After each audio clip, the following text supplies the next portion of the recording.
And now, from Doug TV International.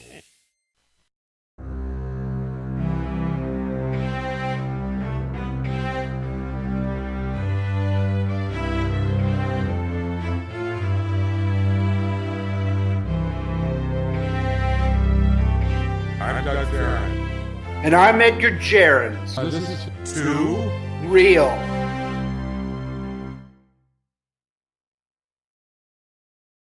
So how are you tonight, Edgar? Haven't seen you in a I'm while. really good, Doug. Yeah, good. How's everything at school? You finished your last week, right?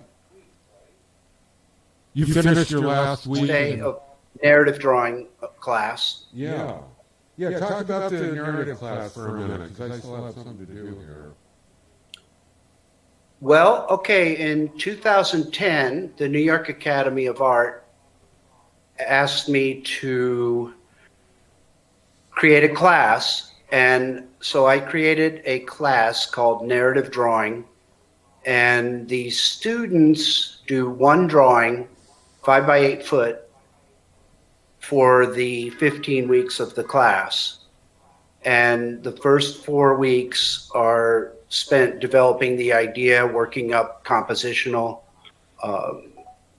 ideas. And then on the 4th week, we mount the paper, and the rest of the class is taking the drawing as far as we can get it in the final 11 weeks. So that class just finished, and it's been a successful class. It's an elective at the New York Academy of Art. Good. Well, Tracy Ziegler just joined us. I see. Hi, Tracy. Anyway, we were going to talk about Marcel Duchamp tonight. What would you like to say about Marcel, Edgar? Well, the strangest thing happened to the art world from the time we were younger, when we were students. The way I see it is, back then painting was king. Picasso and Balthus were both alive, and Picasso was the leading modernist, I guess, inspiration. He was what people aspired to, and all the different ways of painting after him. Yeah. And then over time, it switched to Marcel Duchamp, and painting itself began to disappear from the contemporary art shows. And I think it's important to point out that Marcel vowed to destroy painting. That was his stated goal. And at this point in time, with the art world, he succeeded. And painting, drawing, and I'm talking about all painting, you know, most abstraction and realism became, there's a name for it, but it became old-fashioned. Right. And the leading artist became Marcel Duchamp, and the leading artwork, and the artwork that got all the attention and sucked all the oxygen out of the room, were ready-mades and installations, and along with other things. But that leads us to ready-mades. What are ready-mades? Well, I want to say, you pointed out last week, too, that people after the Second World War were obsessed with the idea of progress. And I've never seen a unified theory of it, but everyone people after the Second World War just couldn't rip the gingerbread off their houses fast enough. Anything old-fashioned, anything that looked like anything Victorian was out the window. And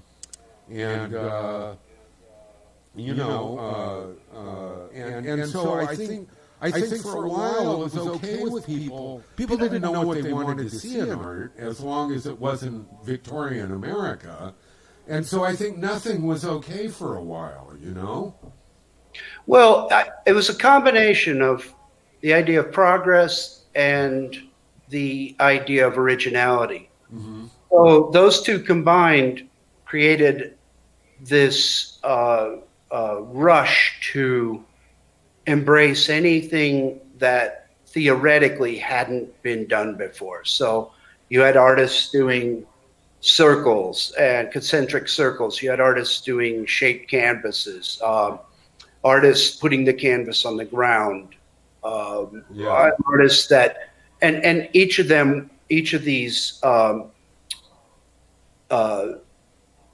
rather stupid ideas was embraced as this incredibly original thing. One artist painted dots, and when you looked at the dots, they jumped around. Larry Poons, and so he would be hailed as um, this has never been done before.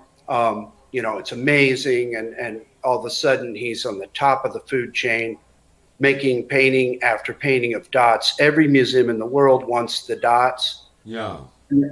It was, I remember hearing about it in high school. My high school art teacher said, can you imagine uh, all of a sudden you're backed up for years and you got to sit and make these dot paintings, no deviation. Yeah. The work became branded and the money rolled in. And you look back on it and the paintings are horrible. Yeah. They're all the ideas and all the excitement and my God, here's the first artist who made a triangular shaped canvas with little triangles in it. He discovered the triangle, of course, and the work doesn't hold up. I don't care about what they write about it. Visually, it's not there. It's not there for me. Well, I was thinking about, I was reading something, I forget what it was today, it was on art, but it said something about their intention being, a good intention to do this in their art, but, maybe it wasn't working out so well somehow, just like in a critique. And, but I thought that all that a ready-made is, all that this stuff, the acres of ready-mades that we now see in museums, are nothing but intent, And I was thinking, kind of in my head, the idea came in, well, you know what the road to hell is paved with, don't you? Good intentions. Or, but... Well, I mean, who wants to look at a bottle of Coca-Cola and some Pepsis and maybe a newspaper thrown on the ground? It's the only difference between that and that garbage thrown on the street is that it's presented in a museum. Right. It's not interesting visually on the street, and it's not interesting to me in a museum. And when you're taking an object that's already someone else has manufactured, they've made, and for some reason you say, well, you put a few things together, and you go, well, this is my art. It's still a bottle of Coca-Cola. It's some packaged goods, whatever it is. Yeah. And it remains there. Yeah. The artist has done nothing. There's no sculpture. There's no sculpting. Maybe they arranged the way they sit on the floor. Well, or sometimes they cobble a couple of ready-mades together. But it's become the dominant art form of today. We can go into performance art and some of the other things later, but when it comes to ready-mades, I think what we are going to do tonight is explore, where did this come from? Like, how, I know that when I walk into a museum, and I can imagine someone who is not an artist, they walk into a museum and they see a telephone pole lying on the ground, a broken TV, some other garbage over here, all different artists, by the way, and looking at it and going, what is this? It's not art the way they ever thought of it. They don't understand the roots of it. And so where did this art come from? How did this begin? Yeah, well, I think Marcel was an interesting guy, and in a way I relate to him in a lot of ways in terms of mental disorders. um, well, I've been prone to panic attacks in my life, and I'm pretty sure he was too. And he also had a kind of psychic numbness that one of his wives called his deadness.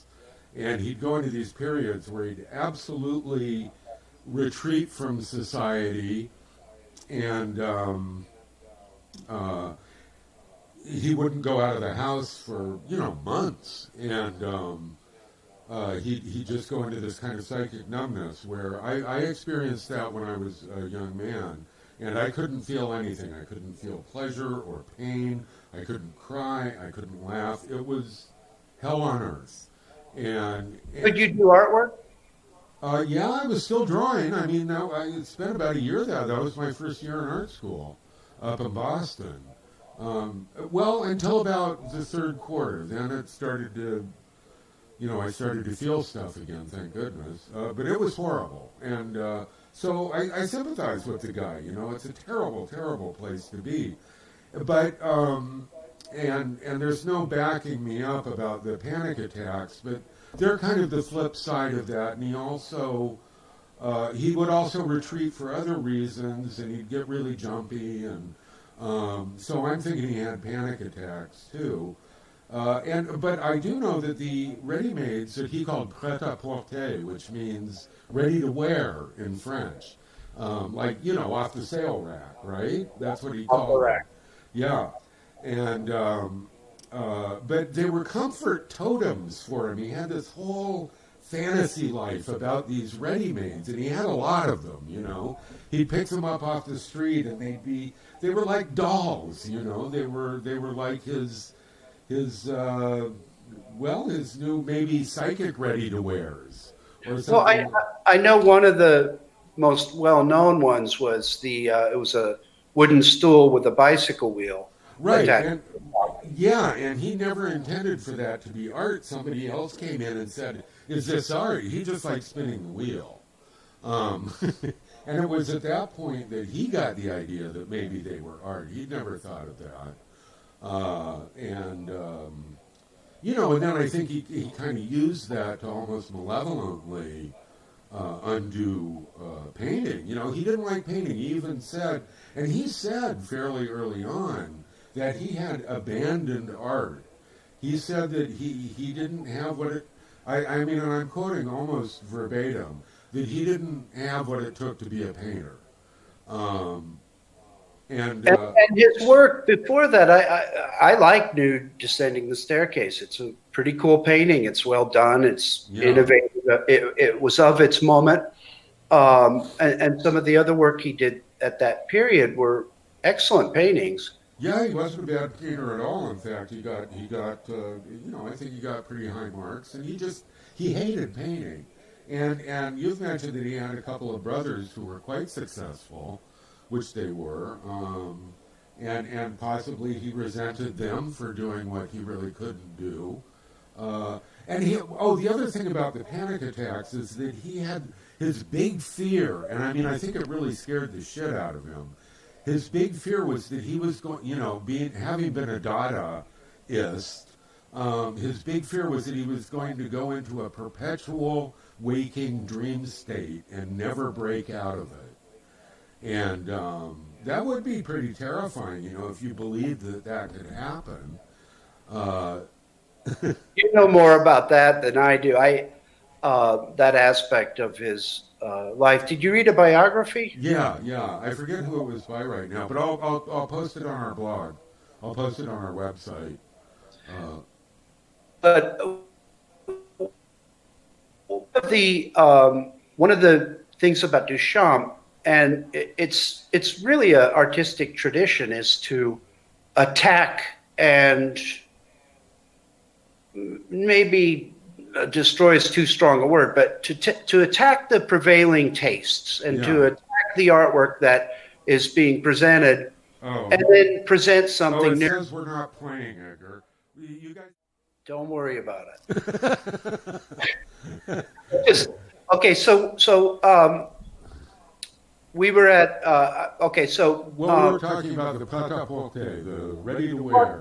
about the tradition of and the art world has always been this a tradition of going up against the prevailing artwork of the moment. Yeah. And pushing forward and I mean, in the Renaissance, you had the Mannerists who came afterwards, and instead of working with gravity and creating this illusion of depth and everything, then the bodies began to float, and they became very strange and very elongated. And Parmo's big eyes.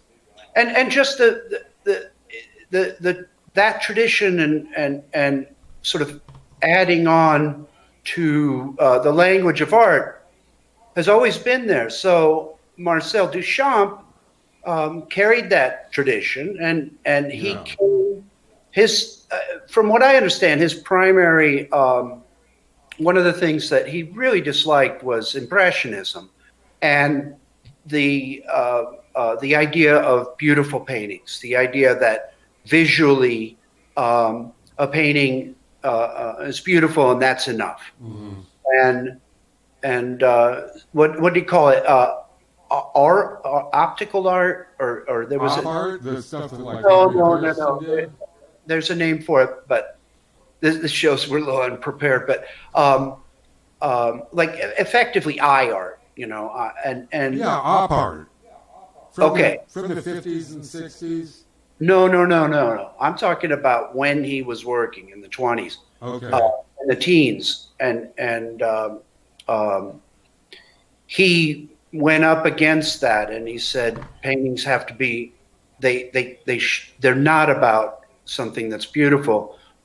Painting and art, and not even painting, just art should become an intellectual exercise. Yeah, and the intellect should override everything. He believed that the only true art happened in your head, and which is where his ready-mades existed.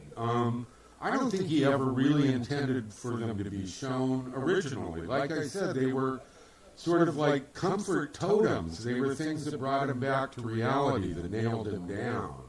And I can kind of see that, you know, as well as maybe objects to reflect on while you're thinking. But most of the crap that we see now, like a yogurt lid, is who did the yogurt lid? Orozco or it was the shoebox guy. Yeah. Horrible. But you know, there's nothing to reflect on. It's literally a piece of trash. And to me, it's no. The museum doesn't elevate that stuff any more than I made that post with the picture where if you take a piece of that stuff and you throw it on the street, it looks like garbage again. You know, you take a Rembrandt outside, and even though it's in a bad neighborhood or in, just outside the museum, it still looks like a Rembrandt. You might not think it's a real painting, but it's still going to look like something, you know. Well, let's go back for people that might not be familiar to Duchamp. So Duchamp as a aggressive, humorous act, really, took a urinal, flipped it upside down, signed R. Mutt, R-M-U-T-T, onto it as the artist, and entered it into the Society of, what was it? It was the Rejeté. It was the people who weren't accepted into the, some show. And frankly, it was a one-off. It created a stir. He got the reaction he wanted. I don't think, maybe it was intended to become the be-all and end-all of art, but it should have remained a one-off. It should have been something that was part of history, an interesting, aggressive, humorous move by an established artist. I think that when people started to think of it as art, he liked that, though. Oh, sure. Yeah. He knew it would kind of undo painting. And so then he continued and he put what was this, the snow shovel, and the title is Future Broken Arm or whatever. And, they're humorous too. I mean, they were done in in a certain way, and for reasons unknown to me, really, how did this become the thing it is now, where the museums are filled with this stuff, with that kind of work, but they're not funny, they're not original, they're really horrible. They're chokingly serious, and I can't stand it, and I don't think anyone really likes it. I always say that the director, the curator, the artist, and his mom or her mom, that's who likes it. Yeah, and when people have come on to Edgar's posts and my posts, and and they start saying, you're missing a whole world of art. I've asked people, I said, look, if you really like any ready-made, tell me which one, and tell me why in a way that makes me want to like it. And nobody's taken the challenge, not a single person. Well, no, Joe kind of did. But it's a philosophy, and it's also the idea that he likes the 2 Walmart clocks. Yeah, oh yeah, people love that one. Because some critics said it's not necessarily about the clocks; it's also about, guess what? Time. Well, love. 2 lovers. You take 2 clocks, you put them next to each other. Over time, they don't synchronize, and it's supposed to represent 2 lovers that begin to grow apart. And if you've got a couple of years to sit and watch it, I guess, Well, I mean, the idea is a pretty simple idea. So what? I mean, all through history, there have been paintings made about love and love lost, and sure. Written about in Shakespeare, and Sure. It's nothing new. No, but if somebody came in and knew nothing about it and watched it for an hour, they wouldn't get that. I mean, they might think sooner or later, well, those things are eventually going to kind of, but I'm really bored and I'm leaving, So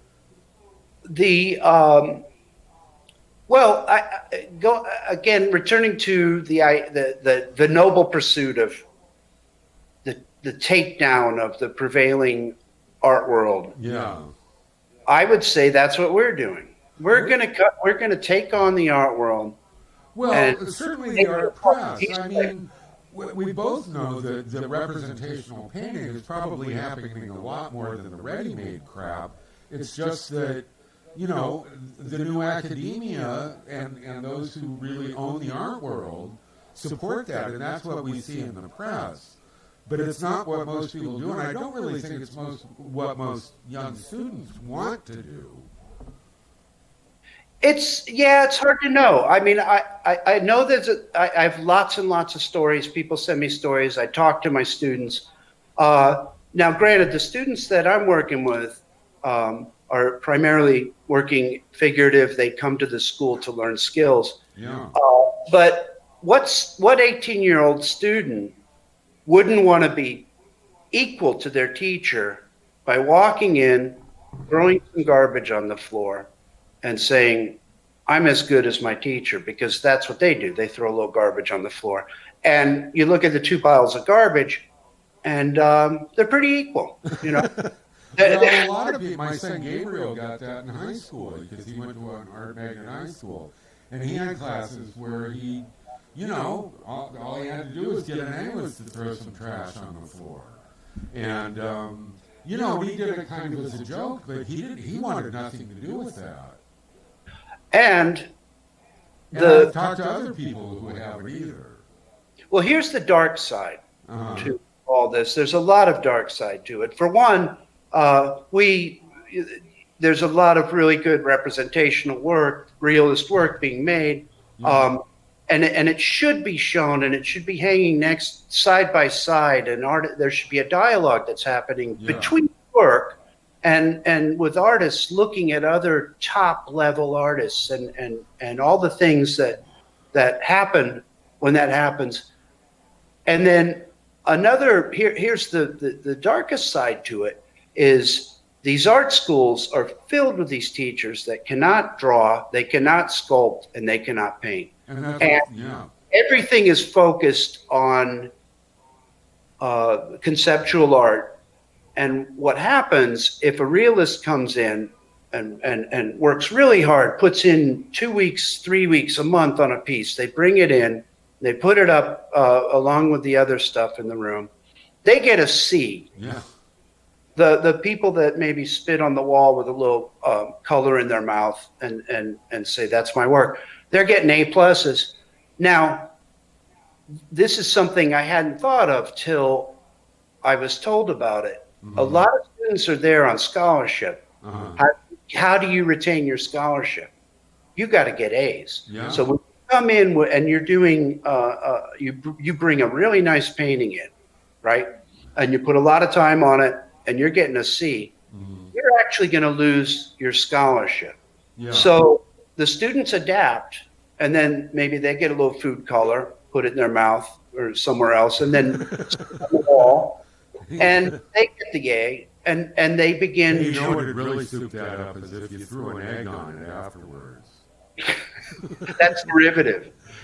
Sarah, she's the egg woman. She discovered. She didn't do the food color. Oh yeah, okay. Now you're combining them. Well, not combining them. I'm you know, it's what heuristic plasticity. You know, learning from you know, going on what was previously done, kind of like evolution. It evolves. So what kills me is these students. They're not only they're paying to go to school. It's their money. It's their time. Say they're on a scholarship. Mm-hmm. So they're not only not learning any skills whatsoever. Mm-hmm. They're forced to make artwork that's completely insincere. They don't believe in it. They don't change their minds. They're adapting to the situation. And so it's a lose-lose situation. And there are so many students in that trap.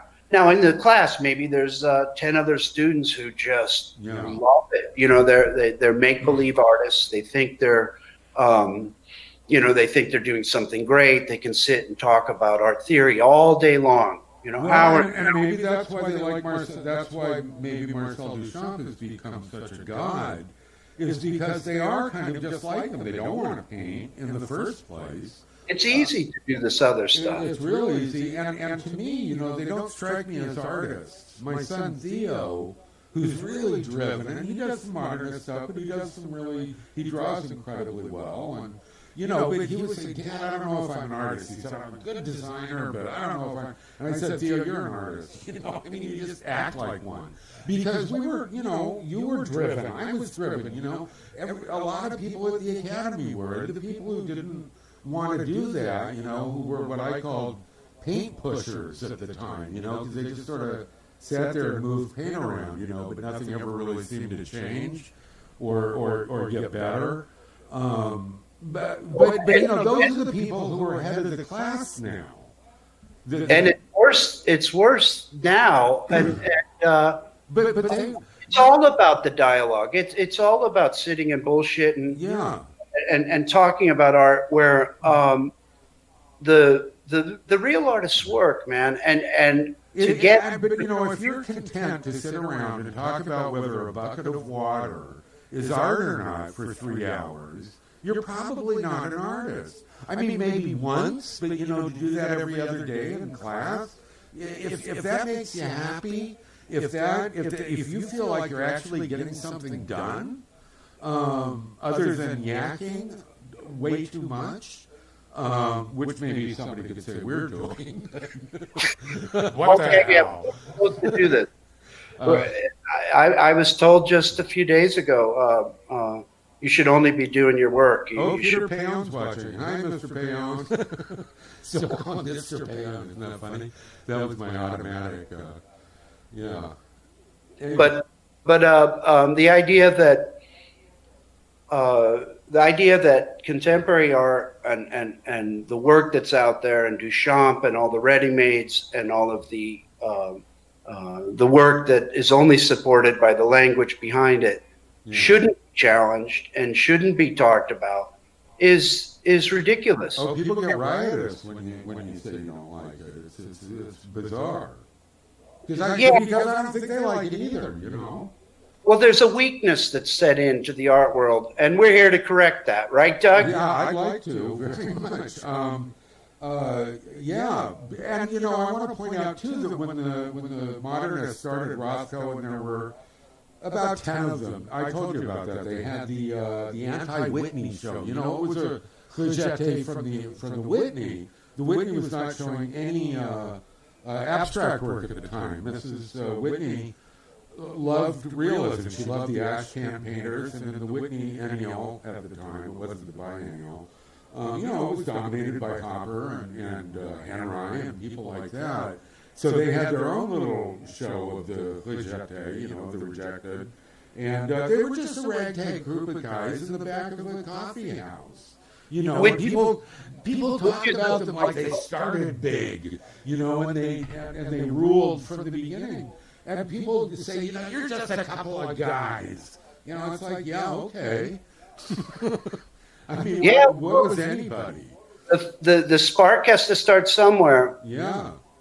And one of the greatest things that I hope we do is we reach out to the students out there and give them an alternative ideas to what they're being indoctrinated in, and in these art schools and the prevailing art trends and most of the writing. It's like a religion. It's an indoctrination.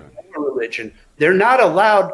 They're just not allowed to say it's bullshit. No, people get upset like they get upset when you insult their God. And you know, it's kind of funny because I've been surprised seeing people react like this because we've been hearing it our whole lives.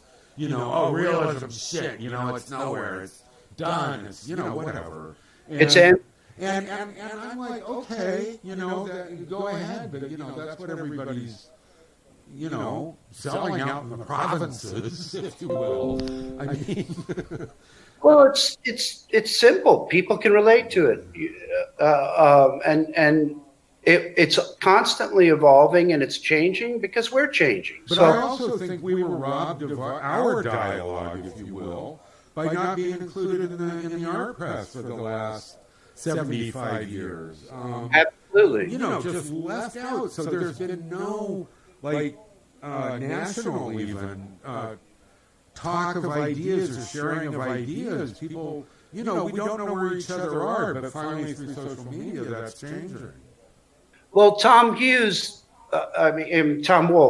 Tom Wolfe, he wrote a whole short essay on Frederick Hart, and he goes, the artist that wasn't there, and he did this really large figurative sculpture for the National Cathedral in Washington. Uh-huh. And Tom Wolfe was a huge champion of realism. I mean, it's spread throughout his. Well, and I also would recommend the book to people from Bauhaus to Our House, and also the Painted Word. Realistic artwork. Yeah. He champion. Well, back when we were in school, the Painted Word came out in the early 80s or late 70s. And, you know, it just said that flat was stupid. Flat is stupid. I can't stand that word. Well, in any case, what are our final thoughts on Duchamp? You know, he was an interesting guy. He had also been a goddess, and half of what he says you might read, especially his interviews that I've read. He talks in riddles because he thought that was funny or cool, or you know, just maybe it became who he was. I also think that what he was trying to do was kind of dangerous because he was trying to rid himself of the rational mind. which is, kind of a Dada thing. But I think he went at it in earnest, and I think it kind of broke him in a way. That could be. Yeah. I know that he quit painting, and he quit creating artwork pretty much altogether. I mean, he did a few things. He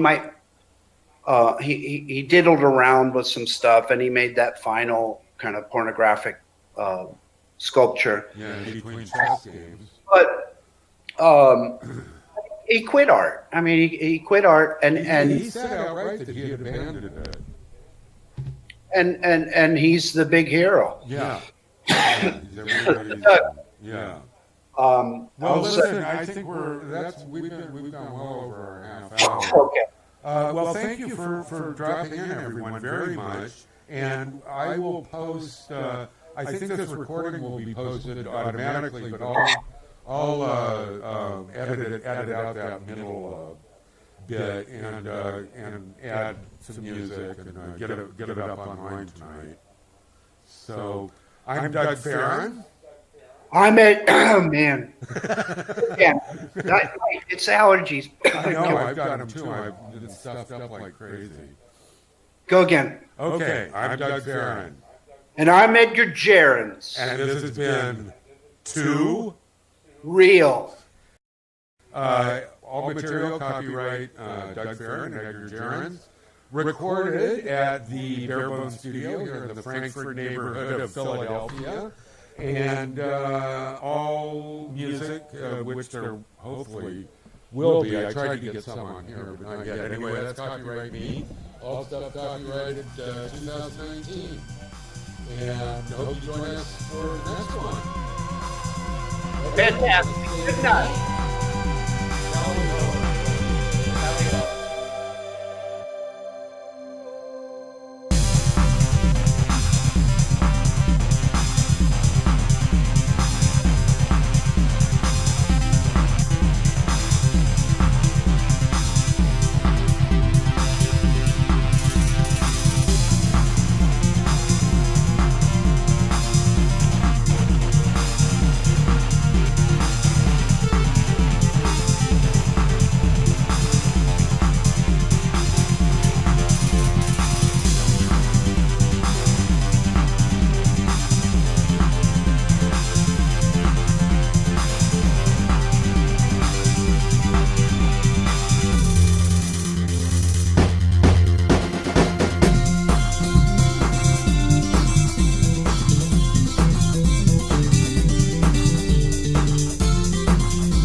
This has been a production of Doug TV International.